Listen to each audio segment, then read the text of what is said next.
أنفسنا ومن سيئات أعمالنا من يهده الله فلا مضل له ومن يضلل فلا هادي له وأشهد أن لا إله إلا الله وأشهد أن محمدا عبده ورسوله أما بعد فأعوذ بالله من الشيطان الرجيم بسم الله الرحمن الرحيم يا أيها الذين آمنوا اتقوا الله حق تقاته ولا تموتن إلا وأنتم مسلمون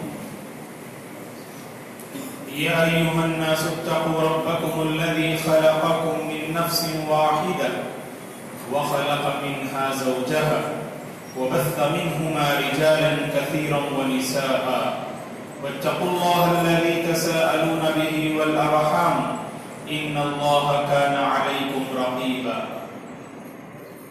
يا أيها الذين آمنوا اتقوا الله وقولوا قولا سديدا يصلح لكم أعمالكم ويغفر لكم ذنوبكم ومن يطع الله ورسوله فقد فاز فوزا عظيما أما بعد فإن خير الحديث كتاب الله وخير الهدي هدي محمد صلى الله عليه وسلم وشر الأمور محدثاتها وكل محدثة بدعة وكل بدعة ضلالة وكل ضلالة في النار أما بعد أعوذ بالله من الشيطان الرجيم ولقد خلقنا الإنسان ونعلم ما توسوس به نفسه ونحن أقرب إليه من حبل الوريد إذ يتلقى المتلقيان عن اليمين وعن الشمال قعيد ما يلفظ من قول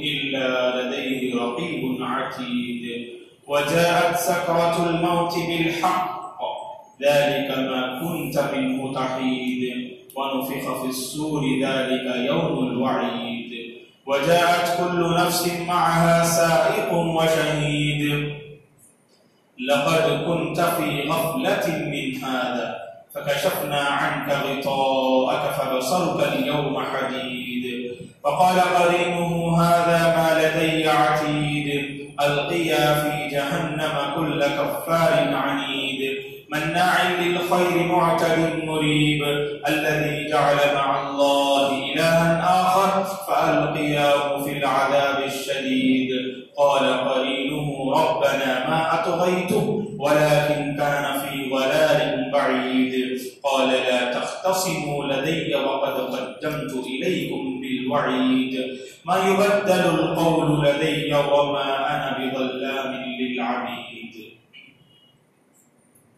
ولقد نعلم أنك يضيق صدرك بما يقولون فسبح بحمد ربك وكن من الساجدين واعبد ربك حتى يأتيك اليقين.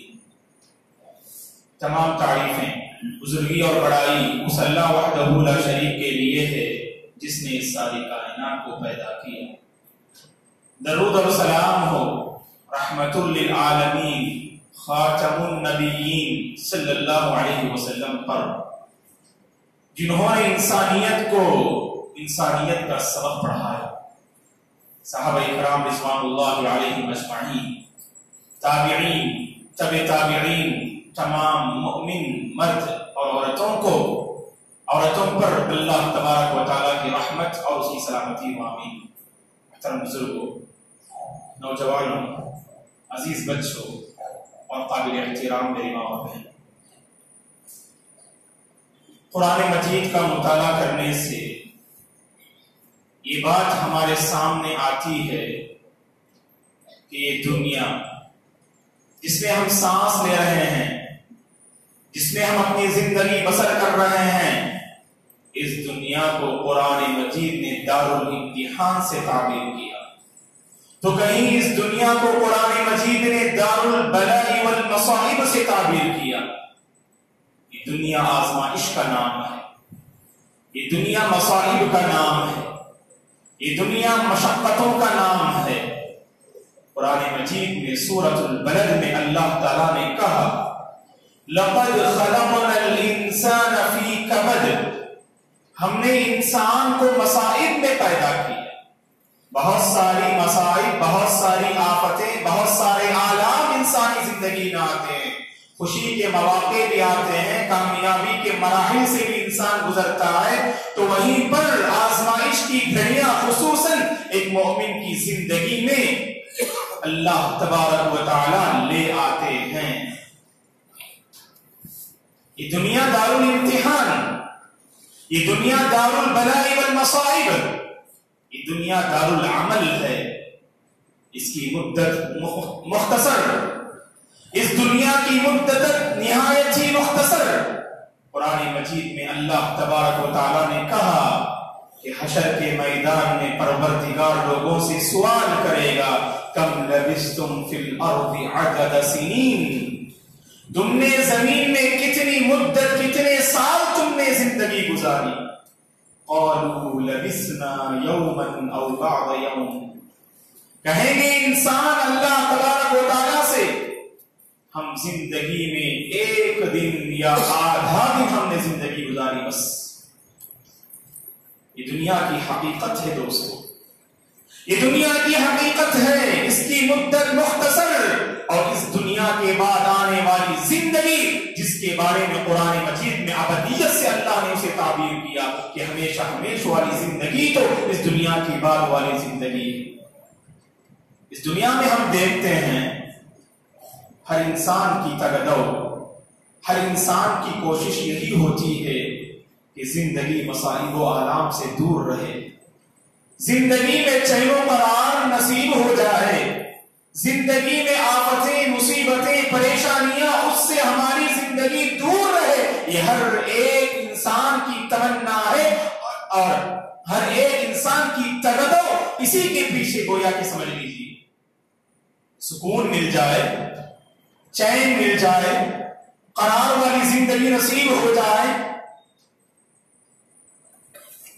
جسے ہم دلی اطمینان سے تعبیر کر سکتے ہیں، دلی سکون سے ہم تعبیر کر سکتے ہیں۔ یہ سب سے بڑی نعمت ہے جو اللہ تبارک و تعالیٰ ایک انسان کو عطا کرتے ہیں کہ آپ کا دل مطمئن رہے، آپ کا دل پرسکون ہو، اور آپ اپنے اندر ایک شرح صدر یعنی دلی اطمینان آپ محسوس کریں۔ ابن قیم رحمۃ اللہ علیہ فرماتے ہیں دلی اطمینان کے حوالے سے شرح الصدر کما انہ سبب الہدایہ، یہ جو دلی اطمینان ہوتا ہے وہ ہدایت کا سبب بنتا ہے۔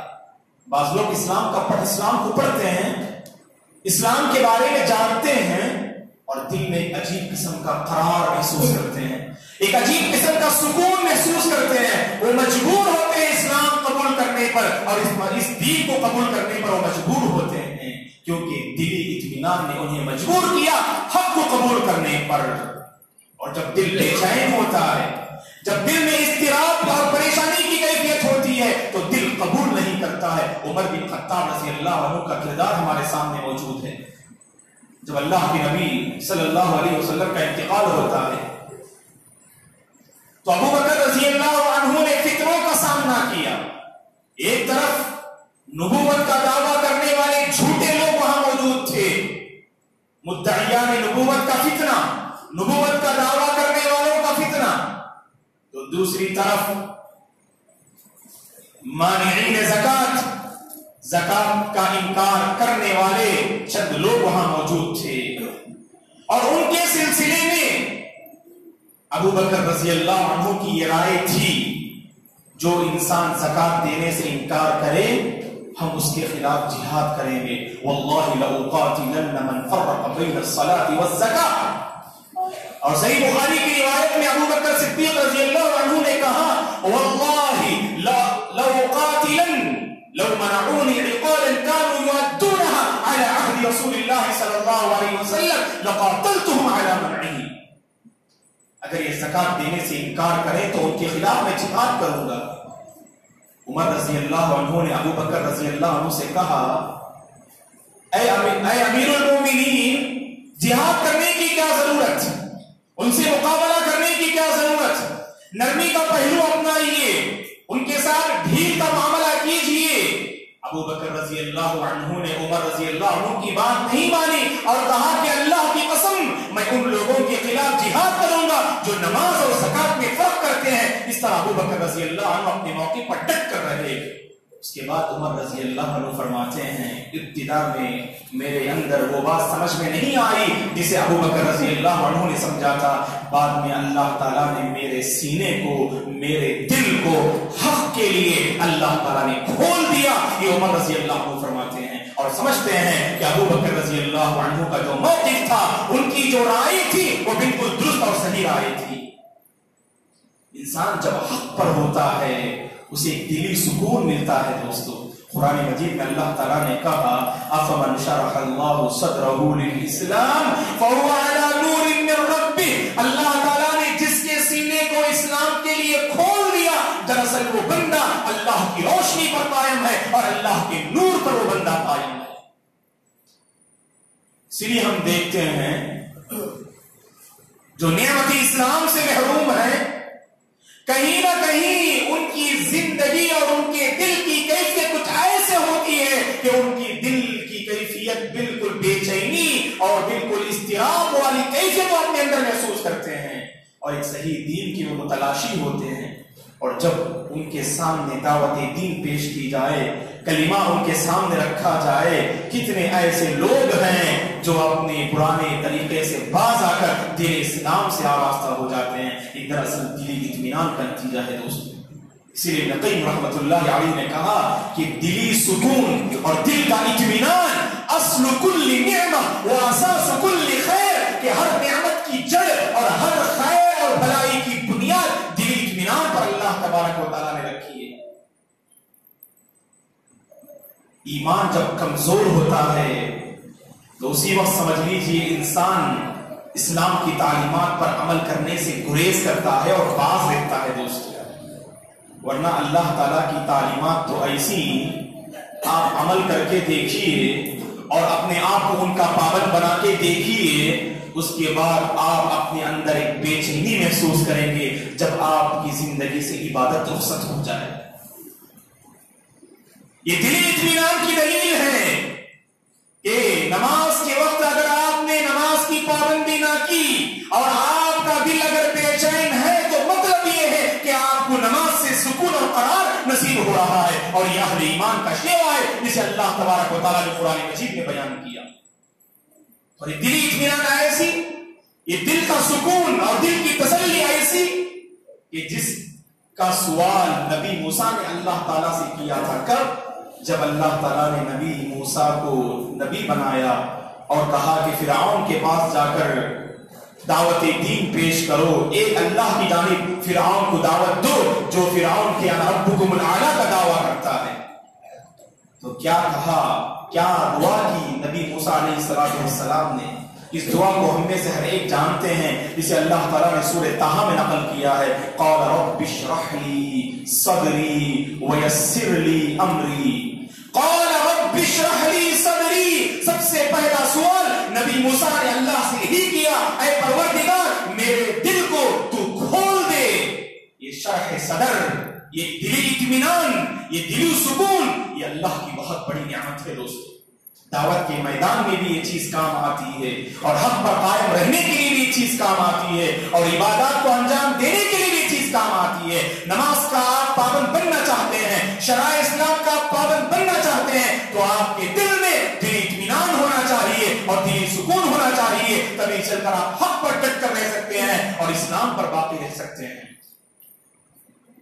جیسے ہم نے کہا, اگر دل بے چین ہو جائے, دل میں اگر پریشانی ہو تو انسان کی نیند بھی حرام ہو جاتی ہے. بہت سارے لوگوں کو نیند نہیں آتی, جانتے ہیں کیوں؟ اس لیے کہ ان کا اپنا دل چین و سکون محسوس نہیں کرتا ہے. ایک عجیب قسم کی خلش, ایک عجیب قسم کی بے چینی وہ اپنے اندر محسوس کرتے ہیں. اور خصوصاً ہندوستان کی موجودہ حالات کا اگر ہم جائزہ لیتے ہیں تو یقیناً یہ افسوس کے ساتھ کہنا پڑتا ہے کہ ہم مسلمانوں کے دل بے چین ہیں دوستو. ہم مسلمانوں کے دل بے چین ہیں, پریشان حال ہیں. تو دلی اطمینان ایسی نازک گھڑی کا ہم کیسے پیدا کر سکتے ہیں؟ ان نازک حالات میں اپنے دل میں اطمینان اور سکون اور قرار کیسے ہم پا سکتے ہیں؟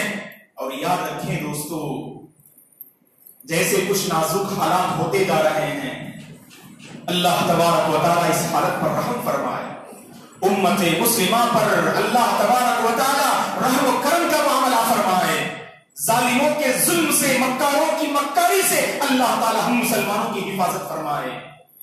جہاں ہم اپنے حق کا مطالبہ کرتے ہیں، اپنے حق کی ہم اپیل کرتے ہیں، اور اسی طرح سے شاہراہ میں، راستوں میں حکومت کے اس قانون کے خلاف اپنے حق کو مانگنے کے لیے جہاں ہم پروٹیسٹ کرتے ہیں، ہم احتجاج کرتے ہیں، دوستو ظاہری اسباب کو اپنانا چاہیے، اور جب بھی موقع ملے مسلمانوں کا ساتھ دے، اس میں سارے مسلمانوں کی بھلائی ہے، آگے بڑھیں اور سارے امت مسلمہ اور مسلمانوں کے عام فائدے کے لیے ہر مسلمان کو اس میں حصہ لینا چاہیے اور اپنی آواز کو بلند کرنا چاہیے۔ لیکن یاد رکھیں، صرف انہی ظاہری اسباب پر ہمارا تکیہ نہ ہو، انہی ظاہری اسباب پر ہمارا بھروسہ نہ ہو، ان ظاہری اسباب کے ساتھ ساتھ روحانی اسباب کو اپنانا بہت ضروری ہے۔ دوستو ہم پروٹیسٹ کرتے ہیں، میدان میں اترتے ہیں، راستوں میں اس قانون کے خلاف ہم اپنی آواز بلند کرتے ہیں، لیکن یاد رکھیں یہ ظاہری اسباب ہیں،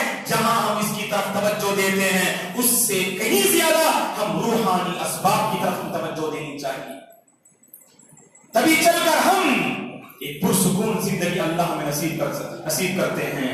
قرآن مجید میں اللہ نے وعدہ کیا، اے ایمان والو ایمان پر باقی رہو، اعمال صالحہ انجام دو، تمہاری زندگی اور اعمال صالحہ ان دونوں کا گہرا رشتہ ہونا چاہیے۔ تو مسلمانوں کو اپنی حالت پر نظر رکھنی چاہیے۔ ہم میدان میں اترتے ہیں، کہیں ایسا نہ ہو کہ وہ وقت ایسا ہو کہ جس میں ہم اللہ کے فریضے کو ہم پامال کر رہے ہوں، جس میں ہم بے نمازوں سے غافل ہوں۔ یاد رکھیں دوستو، ہمارا یہ احتجاج بیکار ہے، ہمارا یہ پروٹیسٹ بیکار ہے، اگر اللہ سے ہمارا تعلق سچا نہ ہو تو ہمارے یہ سارے احتجاج کچھ کام نہیں آ سکتے ہیں۔ اللہ سے تعلق کو مضبوط کرنے کے ساتھ ساتھ اپنے حق کا مطالبہ کیجئے۔ اللہ تعالیٰ دیکھیے حالات میں کیسے تبدیلی لاتے ہیں، دلوں میں کیسے اللہ تعالیٰ تبدیلی لاتے ہیں۔ قرآن مجید میں رب العالمین کا یہ وعدہ ہے دوستو، سورہ نحل پڑھ کر دیکھیں۔ سورہ نحل میں اللہ تعالیٰ نے کہا، من عمل صالحا من ذکر او انثى وهو مؤمن فلنحيينه حیاة طیبہ، جو بندہ اللہ پر ایمان لایا اور اس نے نیک عمل کیا، خواہ وہ مرد ہو کہ یا عورت، ہم اسے پاکیزہ زندگی عطا کریں گے، ہم اسے مبارک زندگی عطا کریں گے۔ حیاة طیبہ، مبارک پاکیزہ زندگی، اور ایسی زندگی جس میں چین و سکون ہی چین و سکون ہے، اور ایسی زندگی جس میں دلی اطمینان ہی دلی اطمینان ہے، اور قیامت کے دن ایسے نیک اعمال انجام دینے والوں کو رب العالمین پورا بدلہ عطا فرمائیں گے۔ اپنے ایمان پر باقی رہیں، اعمال صالحہ انجام دیں، نمازوں کی پابندی کریں، اور عبادت میں اپنی ایک لذت محسوس کریں۔ دوست اللہ رحم کرے ان مسلمانوں پر، اللہ ہدایت دے ان مسلمانوں کو جو عبادت کو انجام دیتے ہوئے اپنے اندر بے چینی محسوس کرتے ہیں۔ اللہ نے عبادتیں اس لیے مقرر کی ہیں تاکہ ہم دلی سکون حاصل کریں۔ الا بذکر اللہ تطمئن القلوب، اللہ کو یاد کیجئے، اللہ تعالیٰ تمہارے دل میں سکون عطا کریں گے۔ لیکن اگر کوئی بندہ اللہ کو یاد کرتے ہوئے، نماز پڑھتے ہوئے اپنے دل میں اگر اسے بوجھ محسوس کرے، کیا مطلب ہے؟ قرآن مجید نے ایسے لوگوں کے بارے میں کہا کہ ان کے دلوں میں نفاق پایا جاتا ہے۔ فالعیاذ باللہ، فنسأل اللہ السلامۃ والعافیہ۔ جو لوگ عبادت کو انجام دیتے ہوئے بوجھ سمجھتے ہیں، سلف صالحین کی زندگی کا مطالعہ کرنے سے ہمیں پتا چلتا ہے وہ عبادت میں لذت محسوس کیا کرتے تھے۔ جیسے آج کا گنہگار بندہ گناہ کرتے ہوئے، معصیت کرتے ہوئے، اپنی شہوت پر عمل کرتے ہوئے جیسے بندہ لذت محسوس کرتا ہے، نیک لوگوں کی زندگی ہمیں بتاتی ہے وہ اللہ کی عبادت کرتے ہوئے اپنے اندر ایک لذت محسوس کرتے تھے۔ اہل علم نے کہا، اذا لم تجد للعمل حلاوة في قلبك وانشراحا تتهمه فإن رب شکور. اگر تم نے عمل کرتے ہوئے عمل میں عبادت میں لذت کو نہ پایا، اگر تم نے عبادت میں لذت اور ٹیسٹ کو نہیں پایا، تو سمجھ لو کہ تمہارے دل میں خرابی ہے، تمہارے دل میں خلل ہے. اس خرابی کو دور کریں، اس کے بعد اللہ تبارک و تعالی ضرور آپ کے دل میں اس عبادت کے حوالے سے، اس عبادت کے حلاوت اور اس عبادت کی لذت اللہ تعالیٰ آپ کے دل میں پیدا کر دیں گے. یہ بہت ضروری ہے دوستو، دلی اطمینان اور دلی سکون. اور یہ حاصل ہوتا ہے دلی سکون اللہ کے فیصلے پر مکمل ایمان رکھنے سے ہی. بچپن میں ہم نے پڑھا، مکتب میں پڑھتے ہوئے گھر والوں نے ہمیں یاد کرایا ایمان کسے کہتے ہیں. ان تؤمن باللہ وملائکتہ وکتبہ ورسلہ والیوم الآخر والقدر خیرہ وشرہ. یہ بچپن میں ہم نے یاد کیا دوستو. اللہ پر ہمارا ایمان، فرشتوں پر ہمارا ایمان، اس کی کتابوں پر ہمارا ایمان، اس کے رسولوں پر ہمارا ایمان، آخرت کے دن پر ہمارا ایمان، اور آخر میں کہا تقدیر پر ہمارا ایمان ہوتا ہے، خواہ تقدیر اچھی ہو کہ یا بری. تقدیر پر جس قدر مضبوط ایمان ہوتا ہے اسی قدر مسائل کم ہو جاتے ہیں اور اسی طرح سے پریشانیاں ہلکا ہو جاتی ہیں دوستو. قرآن مجید میں اللہ تعالیٰ نے کہا وَمَن يُؤْمِن بِاللَّهِ يَهْدِ قَلْبَهُ. اور جو بندہ اللہ پر ایمان رکھتا ہے، اللہ کی تقدیر سے راضی ہوتا ہے، اللہ کے فیصلے سے راضی برضا ہوتا ہے، اللہ تبارک و تعالیٰ اس کے دل کو خیر کی طرف، بھلائی کی طرف اللہ تعالیٰ موڑ دیتے ہیں، اللہ اسے بھلائی کی توفیق دیتے ہیں. اور اس آیت کی تفسیر کرتے ہوئے مفسرین رحمہ اللہ نے کہا هو الرجل تصيبه المصیبہ فيعلم انها من عند اللہ. یہ وہ بندہ ہے جسے مصیبت لاحق ہوتی ہے اور سمجھتا ہے کہ مصیبت اللہ کی جانب سے ہے. مصیبت بھی اللہ کی جانب سے پہنچتی ہے دوستو. جب ہمارا یہ ایمان ہوتا ہے تو یقیناً بندہ اپنے دل میں اس مصائب کا جو درد ہوتا ہے اس درد میں بندہ ضرور کچھ نہ کچھ کمی محسوس کرے گا. اور مزید دلی اطمینان پانے کے لیے بندے کو چاہیے اللہ پر اچھا گمان اور اللہ کے ساتھ اچھا گمان قائم رکھنا چاہیے. صحیح بخاری کی حدیث ہے، اللہ کے رسول نے فرمایا، اللہ تعالیٰ فرماتا ہے، حدیث قدسی ہے جو کہ صحیح بخاری کی روایت ہے، انا عند حسن ظن بی عبدی بی. اللہ تعالیٰ فرماتے ہیں میں اپنے بندے کے اچھے گمان کے ساتھ رہتا ہوں. اور اللہ کے نبی نے ایک اور مقام پر فرمایا، صحیح مسلم کی حدیث ہے، ابو ہریرہ رضی اللہ عنہ فرماتے ہیں اللہ کے نبی صلی اللہ علیہ وسلم نے فرمایا لا یموتن احدکم الا وهو یحسن الظن باللہ. تم میں سے کسی کی موت نہ آئے مگر اس حال میں کہ وہ اللہ کے ساتھ اچھا گمان قائم رکھتا ہو. جب حالات بگڑتے ہیں تو بندے اللہ سے مایوس ہو جاتے ہیں، اللہ کے سلسلے میں نامناسب الفاظ استعمال کرنے لگتے ہیں. یاد رکھیں دوستو، اللہ تعالیٰ نے جو یہ مصائب اور آزمائش کی گھڑی اللہ تعالیٰ ہماری زندگی میں لے آیا ہے، یہ ہمارے امتحان کو ہمارے امتحان کا جانچنے اور امتحان لینے اور آزمانے کے لیے اللہ تعالیٰ نے ایسی گھڑی ہماری زندگی میں لے آئی ہے. اور اللہ کے ساتھ ہمیشہ حسن نظر رکھیں. نیک فال لینا چاہیے اور بد فال اور برا فال لینے سے شریعت نے منع کیا. حدیبیہ کے موقع پر کفار کی جانب سے بات کرنے کے لیے سہیل آ رہے تھے اللہ کے نبی سے بات کرنے کے لیے صلی اللہ علیہ وسلم کے پاس. سہیل کفار کی نمائندگی کرتے ہوئے آ رہے تھے اور جب اللہ کے نبی نے حدیبیہ کے مقام پر مکے سے سہیل کو آتے ہوئے دیکھا تو اللہ کے نبی نے فرمایا صلی اللہ علیہ وسلم نے سہیل آ رہے ہیں معاملہ سہل ہوگا. سہیل کا معنی آسانی پیدا کرنے والا. تو کہا اللہ کے نبی نے سہیل آ رہے ہیں اور آسانی کا پیغام لے کر آئیں گے. یہ اللہ کے نبی نے وہاں پر نیک فال لیا اور یہ ہونا چاہیے دوستو. اور اللہ تبارک و تعالیٰ نے جب یہ حکم نازل کیا کہ حدیبیہ سے واپس مدینہ لوٹ جائیں اور اللہ کے نبی اور آپ کے صحابہ کو مشرکین مکہ نے عمرہ کرنے سے روک دیا سن 6 اور 7 ہجری کے شروع میں جو حدیبیہ کا واقعہ پیش آتا ہے. اللہ کے نبی وہاں سے لوٹ لوٹتے ہیں حدیبیہ سے مدینہ کی جانب، ان آپ نے اور آپ کے صحابہ نے 1400 صحابہ جو آپ کے ساتھ تھے انہوں نے عمرہ نہیں کیا، واپس ناکام لوٹتے ہیں. لیکن اللہ نے قرآن مجید میں آیت کریمہ نازل کی، اِنَّا فَتَحْنَا لَكَ فَتْحًا مُبِينًا. اللہ تعالیٰ نے حدیبیہ کے واقعے کو فتح مبین سے تعبیر کیا، حالانکہ حدیبیہ میں اللہ کے نبی اور آپ کے صحابہ کو عمرہ کرنے کی توفیق نہیں ملی، لیکن اس کے باوجود اللہ تعالیٰ فرماتے ہیں یہ زبردست کامیابی ہے.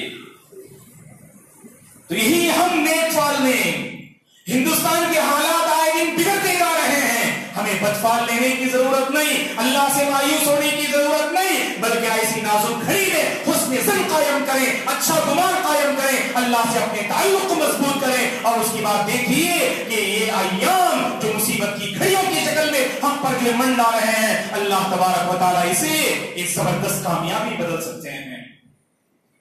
اس کے لیے شرط ہے ہم اللہ سے بھی مانگنا سیکھیں. دوستو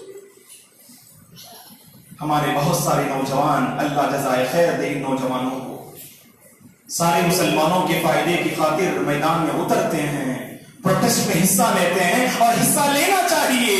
لیکن یاد رکھیں جیسے میں نے کہا ظاہری اسباب پر صرف ہمارا بھروسہ نہ ہو، ظاہری اسباب کو اپناتے ہوئے ایک روحانی اسباب کو اپنائیں. اور روحانی اسباب میں سب سے طاقتور سبب اگر کوئی ہے وہ دعائیں ہیں. دوستو دعائیں بند لے آتی ہیں، دعائیں حالات میں تبدیلی آتی ہیں. یہ ایک مسلمان کا عقیدہ ہوتا ہے.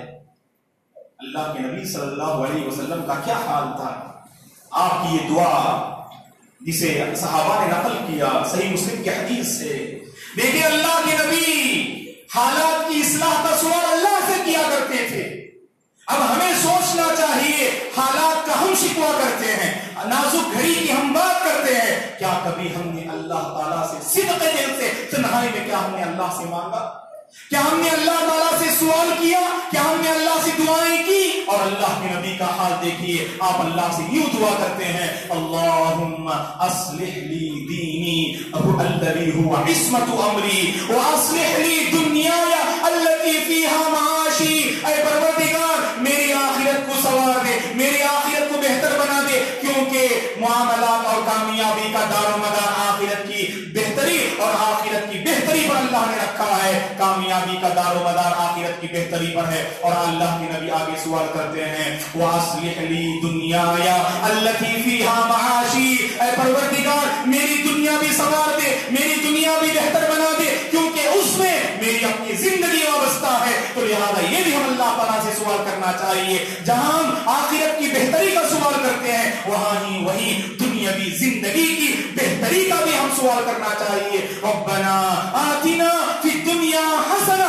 وفی الآخرۃ حسنہ. اتنی اچھی دعا اللہ نے ہمیں قرآن مجید میں سکھائی. ہم دنیا کی بہتری کا بھی سوال کرتے ہیں اور آخرت کی بہتری کا بھی ہم سوال کرتے ہیں. اور مصیبت و آلام کے موقع پر دوستو یاد رکھیں اللہ تبارک و تعالیٰ کا ذکر کرنا چاہیے، اللہ کو یاد رکھنا چاہیے. اور اللہ کو یاد رکھنے سے، اللہ کا ذکر کرنے سے یاد رکھیں ہم حالات پر قابو پا سکتے ہیں. اللہ کے نبی کو ستایا گیا، اللہ کے نبی کو مکے کی زندگی میں بہت ساری آزمائشیں آئیں اور آپ کو نکالنے کی بہت ساری مکاریاں دشمنان اسلام نے اپنائی. ایسی نازک گھڑی میں اللہ تعالیٰ آپ پر آیت کریمہ نازل کرتے ہیں، وَلَقَدْ نَعْلَمُ أَنَّكَ يَضِيقُ صَدْرُكَ بِمَا يَقُولُونَ. اے نبی ہم جانتے ہیں یہ لوگ آپ کو مجنون کہتے ہیں، یہ لوگ آپ کو شاعر کہتے ہیں، یہ لوگ آپ کو جادوگر کہتے ہیں، یہ لوگ آپ کو پاگل کہتے ہیں. ان سب کے کہنے کی وجہ سے اے نبی آپ اپنے اندر ایک گھٹن محسوس کرتے ہیں، ایک تکلیف ہوتی ہے اللہ کے نبی آپ کو، ہم جانتے ہیں. اور اس کے بعد اللہ نے اپنے نبی کو یہ تعلیم دی،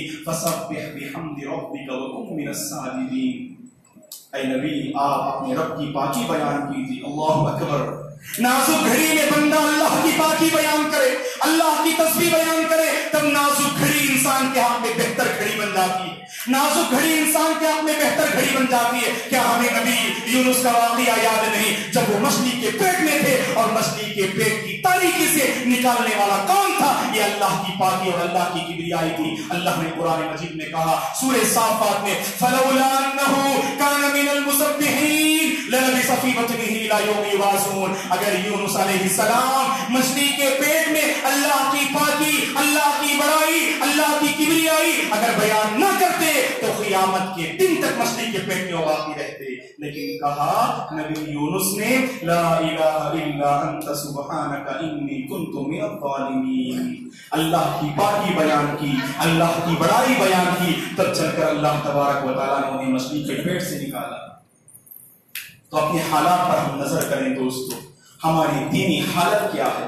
کیا ہم اپنے اندر ایک دینی مزاج پاتے ہیں؟ کیا ہم اپنے اندر ایک دینی رنگ پاتے ہیں؟ صبغۃ اللہ ومن احسن من اللہ صبغہ. اللہ کے رنگ میں رنگ جاؤ, اللہ کے رنگ میں رنگ جانا چاہیے. اس سے بہتر کون ہو سکتا ہے جو اللہ کی تعلیمات کو لیے زندگی بسر کرے؟ اپنی حالت پر نظر کریں اور اللہ کے نبی کا حال دیکھیے. زندگی میں اگر کوئی معمولی مصیبت بھی آتی, کوئی معمولی آفت کی گھڑی بھی آتی, تو اللہ کے نبی کیا کرتے؟ کان النبی صلی اللہ علیہ وسلم اذا حسبہ امر فزع الى الصلاۃ. اللہ کے نبی کو اگر کوئی مشکل گھڑی آتی زندگی میں, نماز کی طرف لپک پڑتے, آپ اللہ سے سوال کرتے, اللہ سے اپنا رشتہ مضبوط کرتے. تب انہیں ایمان اور عقیدہ تھا دوستو, جس بندے کا اللہ سے تعلق ہوتا ہے دنیا کی کوئی طاقت اسے برباد نہیں کر سکتی. پروٹیسٹ میں حصہ لیں, احتجاج میں حصہ لیں, لیکن یاد رکھیں حصہ لیتے ہوئے کہیں ایسا نہ ہو کہ اللہ کے فریضے کو ہم پامال کرتے ہوں. حصہ لینے کے ساتھ ساتھ اللہ کے حق کو بھی نہ بھولیں, اللہ کے فریضے کو بھی نہ بھولیں, اللہ سے اپنا رشتہ مضبوط کریں. خلاصہ کلام یہ ہے دوستو, حالات پر صرف شکوہ کرنے سے کچھ نہیں ہوتا, حالات پر گلہ گزاری کرنے سے کچھ نہیں ہوتا. حالات کا مقابلہ حکمت عملی سے کریں, حالات کا مقابلہ منصوبہ بندی سے کریں, حالات کا مقابلہ ایمان پر ثبات قدمی سے کریں, حالات کا مقابلہ فیوچر پلاننگ سے کریں, اور حالات کا مقابلہ اتحاد و اتفاق سے کریں, اور حالات کا مقابلہ اللہ کے ساتھ اچھا گمان قائم کرنے سے کریں, اور حالات کا مقابلہ تقدیر پر ایمان رکھنے سے کریں, اور حالات کا مقابلہ نمازوں کی پابندی سے کریں, اور حالات کا مقابلہ اللہ سے اپنے رشتے کو مضبوط کرنے سے کریں, اور حالات کا مقابلہ دعاؤں سے کریں, اور حالات کا مقابلہ ذکر و اذکار سے کریں, اور حالات کا مقابلہ توبہ و استغفار سے کریں, اور حالات کا مقابلہ مساجد سے اپنے رشتے کو مضبوط کرنے سے کریں, اور حالات کا مقابلہ اپنے گھر کی برائیوں کو دور کرنے سے کریں, اور حالات کا مقابلہ اپنے دل میں پائے جانے والی برائیوں کو مٹانے سے کریں. اس کے بعد دیکھیے حالات مسلمانوں کے حق میں کس قدر سازگار ہو سکتے ہیں, کس قدر سازگار بنتے ہیں. بس ہمیں مضبوط ایمان کی ضرورت ہے. دعا ہے کہ اللہ تبارک و تعالی ہم میں سے ہر ایک کو حالات کا مقابلہ ایمان سے کرنے کی توفیق عطا فرمائے, حالات کا مقابلہ عبادتوں سے کرنے کی توفیق عطا فرمائے, حالات کا مقابلہ ظاہری اسباب کے ساتھ روحانی اسباب کو اپنا کر حالات کا مقابلہ کرنے کی توفیق عطا فرمائے. اور ہندوستان میں ظاہری ظالموں کے ظلم سے اللہ ہم مسلمانوں کی حفاظت فرمائے, مکاروں کی مکاری سے اللہ ہم مسلمانوں کی حفاظت فرمائے. موجودہ حکومت کی جو منصوبہ بندی ہے اور جو ان کے غلط افکار ہیں, جو ان کی غلط سوچ ہے مسلمانوں کے حوالے سے اور انسانوں کے حوالے سے, اللہ تبارک و تعالیٰ ان سارے شرور سے ہم مسلمانوں کی حفاظت فرمائے اور عام انسانوں کی بھی حفاظت فرمائے. آمین. اقول قولی ھذا واستغفر اللہ لی ولکم ولسائر المسلمین من کل ذنب فاستغفروہ انہ هو الغفور الرحیم.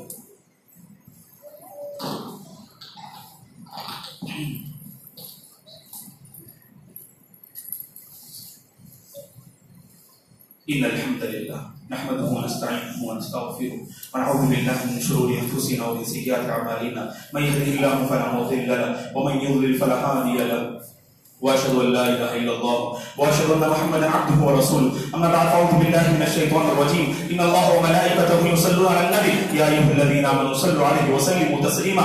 اللهم صل على محمد وعلى ال محمد كما صليت على ابراهيم وعلى ال ابراهيم انك حميد مجيد. اللهم بارك على محمد وعلى ال محمد كما باركت على ابراهيم وعلى ال ابراهيم انك حميد مجيد. لا اله الا الله رب العرش الكريم, لا اله الا الله العظيم الحليم, لا اله الا الله رب العرش العظيم, لا اله الا هو رب السماوات ورب الارض ورب العرش الكريم. اللهم اعز الاسلام والمسلمين واذل الشرك والمشركين. ربنا لا تزغ قلوبنا بعد إذ هديتنا وهب لنا من لدنك رحمة إنك أنت الوهاب. اللهم آت نفوسنا تقواها وزكها أنت خير من زكاها أنت وليها ومولاها, أنت وليها ومولاها. اللهم إنا نسألك الهدى والتقى والعفاف والغنى. ربنا آتنا في الدنيا حسنة حسنة وفي الآخرة حسنة وقنا عذاب النار. اللهم إنا نعوذ بك من علم لا ينفع ومن قلب لا يخشع ومن عين لا تشبع ومن دعاء لا يستجاب له. اللهم ارحم موتانا وموتى المسلمين، اللهم اشف مرضانا ومرضى المسلمين، اللهم اصلح احوال المسلمين في كل مكان يا رب العالمين. عباد الله رحمني ورحمكم الله، فاعوذ بالله من الشيطان الرجيم. ان الله يأمر بالعدل والاحسان وايتاء ذي القربى وينهى عن الفحشاء والمنكر والبغي يعظكم لعلكم تذكرون. اذكروا الله العظيم يذكركم، وذكر الله تعالى اكبر، والله يعلم ما تصنعون.